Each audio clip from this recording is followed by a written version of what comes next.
कई बार ये प्रश्न आता है कि फिलॉसफी और रिलीजन, दर्शन और धर्म, इनमें संबंध क्या है। इन दोनों के अंदर अगर मैं कहूँ कि इन दोनों में ऐसा क्या है जो दोनों को एक साथ जोड़ता भी है और दोनों को एक साथ दूर भी करता है। फिलॉसफी और रिलीजन अगर आप देखा जाए तो दोनों, कुछ लोग कहते हैं कि दोनों के अंदर लगभग 36 का आंकड़ा है, दोनों एक दूसरे के अपोजिट है। रीजन, फिलॉसफी चलती है लॉजिक्स पे, तर्क के साथ, रिलीजन चलता है बिलीव के साथ, फेथ के साथ। अब अगर फेथ के अंदर आप लॉजिक्स लगाएंगे, विश्वास के अंदर अगर आप तर्क लगाएंगे तो कहीं ना कहीं दिक्कत पैदा होगी। फिलॉसफी काम करती है किसी भी कंसेप्ट को, किसी भी एक फॉर्मूला को, या किसी भी एक जिसको सभी मानते हैं उस विश्वास को प्रमाणित करने के ऊपर फिलॉसफी उसे प्रूफ करती है। रिलीजन को प्रूफ करने से कोई मतलब नहीं है, रिलीजन का मोटिव नहीं है प्रूफ करना, रिलीजन का मोटिव है विश्वास, दैट्स इट। वो इसके अलावा किसी पर काम नहीं करता। अगर विश्वास नहीं होगा तो रिलीजन कहीं ना कहीं दिक्कत पैदा करेगा। उसी तरह अगर फिलॉसफी में लॉजिक्स नहीं होंगे तो वो नॉलेज कहीं ना कहीं दिक्कत पैदा करेगी। हमेशा एक बात ध्यान रखिएगा, हर एक रिलीजन की एक फिलॉसफी जरूर होती है, एक फलसफा जरूर होता है, लेकिन हर एक फिलॉसफी का रिलीजन हो यह जरूरी नहीं। हर फिलॉसफी का रिलीजन नहीं होता, लेकिन हर रिलीजन की एक फिलॉसफी होती है, उसका भी अपना एक तर्क है। आप कहेंगे कि मैं हिंदुइज्म को क्यों मानूं, तो हिंदुइज्म को मानने के अपने तर्क हैं। अपने तर्क मतलब उसकी अपनी फिलॉसफी है। हम कंपेयर कर रहे हैं जनरल फिलॉसफी से कि जनरल फिलॉसफी और रिलीजन के अंदर क्या समानता है। तो जनरल फिलॉसफी और रिलीजन हमेशा एक दूसरे के अपोजिट चलते हैं, बट हर एक रिलीजन की अपनी इंडिविजुअल फिलॉसफी होती है जिसके आधार पर वो आई है, जिसके आधार पर आपका उसमें विश्वास आता है। अगर आप हिंदुइज्म या मान लीजिए आप इस्लाम या क्रिश्चियनिटी, आप किसी भी धर्म को मानते हैं तो मानते हैं, पहला शब्द आता है मानना। मानने के लिए जरूरी होता है जानना। आप जानेंगे तभी मानेंगे। तो हर एक धर्म को मानने के पीछे उस धर्म की अपनी एक फिलॉसफी होती है। आप उस फिलॉसफी से प्रभावित होते हैं, प्रभावित होने के बाद आप उसके फॉलोअर हो जाते हैं। फॉलोअर होने के बाद आपने जो माना है आप उस पर बिलीव करने लगते हैं, फेथ करने लगते हैं, दैट्स इट। ये एक धर्म का पूरा सिस्टम होता है। धर्म इस पर्टिकुलर सिस्टम से बाहर कभी निकलेगा नहीं। उसी तरह फिलॉसफी है। फिलॉसफी एक प्रॉब्लम को देखती है, एक कंसेप्ट को देखती है, उस कंसेप्ट को समझने की कोशिश करती है, समझकर उसे प्रूफ करती है। प्रूफ इसलिए करती है क्योंकि जो नॉलेज मैं एक्सेप्ट करूंगा वो प्योरीफाई नॉलेज होनी चाहिए, वो शुद्ध ज्ञान होना चाहिए, ना कि वो कुछ भी नहीं होना चाहिए, वो एक शुद्ध ज्ञान होना चाहिए। अगर वो नॉलेज शुद्ध नहीं है तो फिलॉसफी का मोटिव कहीं ना कहीं दिक्कत पैदा करेगा।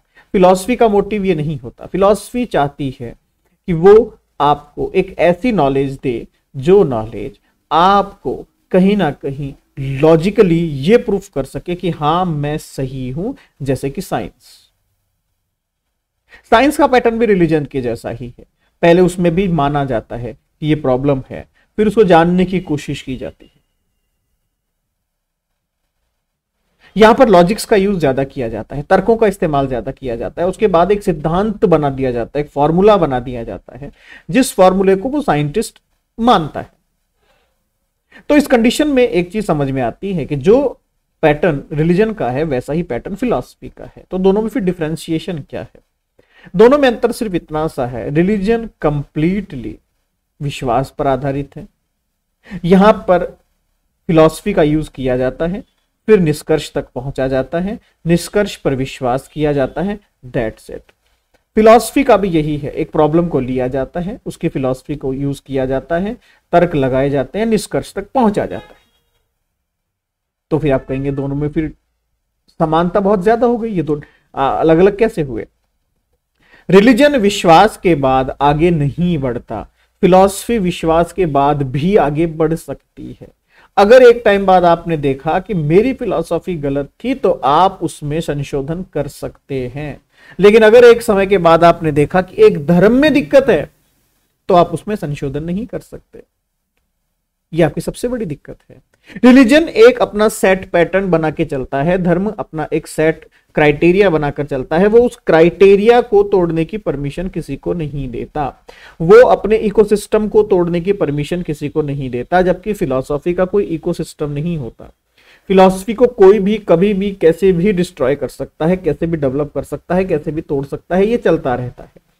ये दोनों के अंदर बेसिक डिफरेंस है कि फिलॉसफी में पॉसिबिलिटीज बहुत है, संभावना बहुत है, वहां कुछ भी हो सकता है।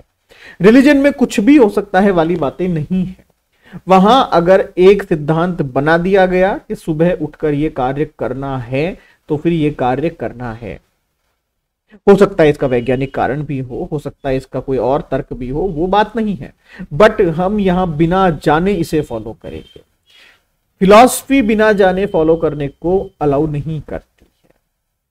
तो जब फिलॉसफी और रिलीजन की लड़ाई होती है तो वही रिलीजन प्योरीफाई या शुद्ध माना जाता है जो तर्कों के आधार पर खड़ा हो, जो फिलॉसफी के आधार पर खड़ा हो, जो इतनी ताकत रखता हो कि मैं तर्कों के साथ भी संघर्ष कर सकता हूं, क्योंकि मेरे पास जवाब है, मेरे पास कारण है कि हम ये क्यों करते हैं। मेरे पास केवल विश्वास नहीं है, मेरे पास कारण है कि हम ऐसे क्यों हैं। जिस धर्म के पास कारण होंगे, जिस रिलीजन के पास कारण होंगे, भले वो कोई सा भी रिलीजन हो, वो रिलीजन संसार का सबसे स्ट्रांग रिलीजन हो सकता है या होता है। क्यों? क्योंकि उसको परखा गया है दर्शन की दृष्टिकोण से। ये वैसा ही है कि एक एक्सपेरिमेंट, मैंने कह दिया कि साहब चांद गोल है, मैंने जस्ट कह दिया, और एक किसी इंसान ने उस पर रिसर्च किया, मशीनों का इस्तेमाल किया, तर्क का इस्तेमाल किया, गणित का इस्तेमाल किया, विज्ञान का इस्तेमाल किया, उसके बाद बताया कि वो गोल है। तो दोनों में से ज्यादा प्रमाणिक कौन है? वो बंदा जिसने वहां सच में एक्सपेरिमेंट किया है, ना कि वो कि जिसने केवल कह दिया कि गोल है। इसी तरह से वो धर्म जो तार्किक होगा, वो धर्म जिसके ऊपर हम दर्शन शास्त्र की कसौटी का अप्लाई कर सके, वो धर्म कहीं ना कहीं लोगों तक ज्यादा पहुंचेगा।